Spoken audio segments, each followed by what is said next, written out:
don't know if you can hear, but Owen's just rolling up. It is almost 7 o'clock. There he is. Almost 7 o'clock.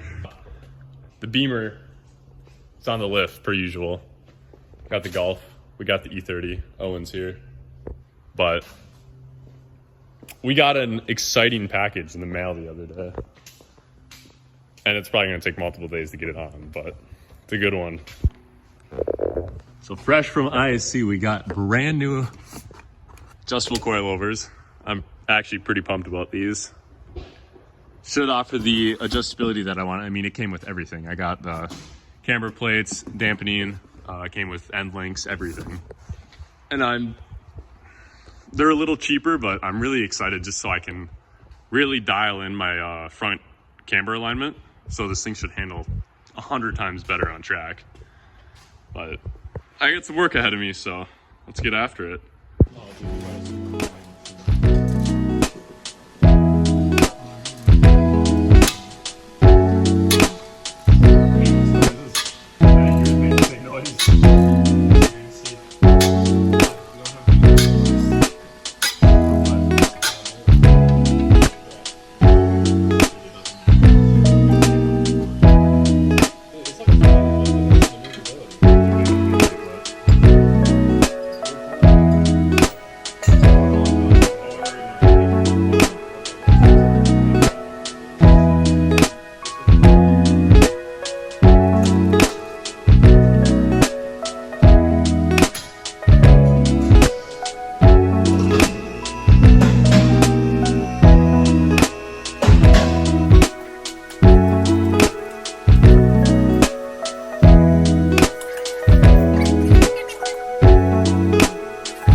So after some fighting, we got it figured out. We have the strut out and the knuckle is hanging. So time to try and figure out how to get the coilovers in and the new end links. So I don't want to hit my fender. Oops. Oh shit. Oh my gosh, it's happening, it's happening. So I can get to that point.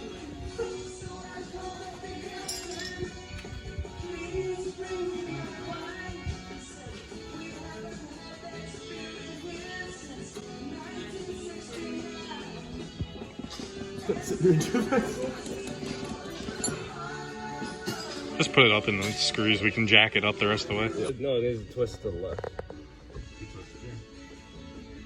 There you go.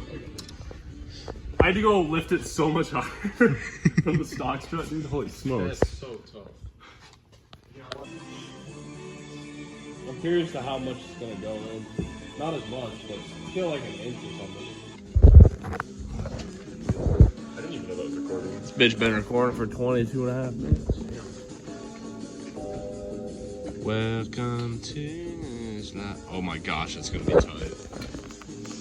It might be. I feel like that's not too far off. No, that's definitely lower already. Day 2.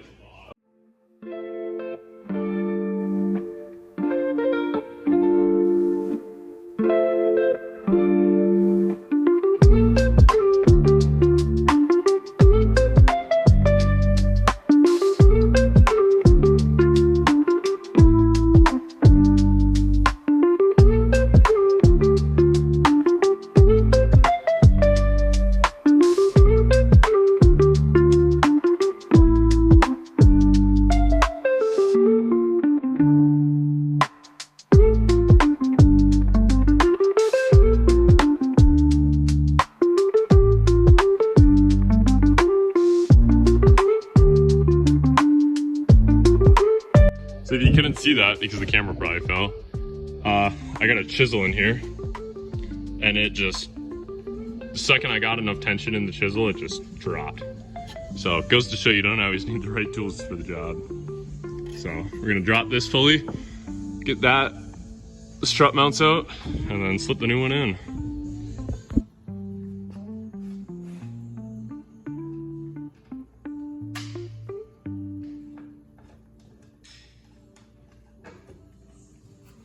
Boom, one more out. Okay, so coming back to this, I forgot to do it on the first one, but you want to undo the entire body so you can throw anti-seize on the thread so it doesn't seize. But I have to raise the other one anyway. We're sitting at about 1.5 inches of threads showing, and that's just a little too low for me, so I'm gonna try this one at 2 inches. See if that changes it a little bit better. Watch that module go up. I'll put the stock one back in and I'll work for a while, and I'll just sit there swapping back and forth forever. Right. So I think that module's like $80. Yeah.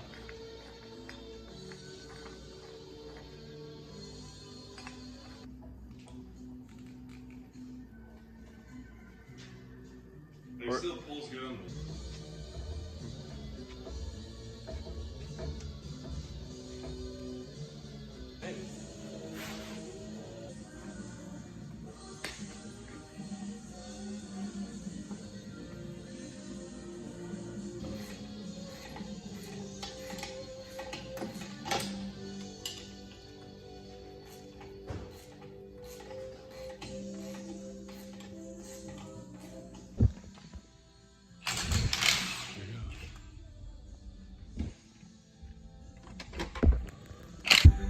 So coilover is now in. That is all good. It's way too hot to be doing this today, but we're gonna button it up with the sway bar and links. Make sure everything's adjusted, and then go through and torque it all. And we're gonna get done the rear. So behind me here, we have the finished 128. Ended up missing a lot of the film for the rear coils, which kind of sucks, but they were a breeze compared to the fronts. We dropped the lower control arms, got the springs fitted. The perch was super easy to adjust. So if you ever have to do it, the fronts are a little more in depth than the rears, but it's all overall pretty easy. So if you look a little closer, you can see them tucked away in there with the new socks over them. We got done a string alignment on it, and it handles amazing. So coming out the front here, these 18-inch 400M wheels fit beautifully, especially for track use. I have the ISC coilovers adjusted about as tall as they can go, and even for my taste, this is kind of low, but there's no rubbing. It works flawlessly. Coming at the rear, we have them adjusted a little bit taller, and personally I like the look of it, but it sits about a 1/4 inch difference, so it's a nice rake stance, and it leaves room for bigger tires in the end, and there's not much else to say. I mean, it handled beautifully. It was quick, but not so fast.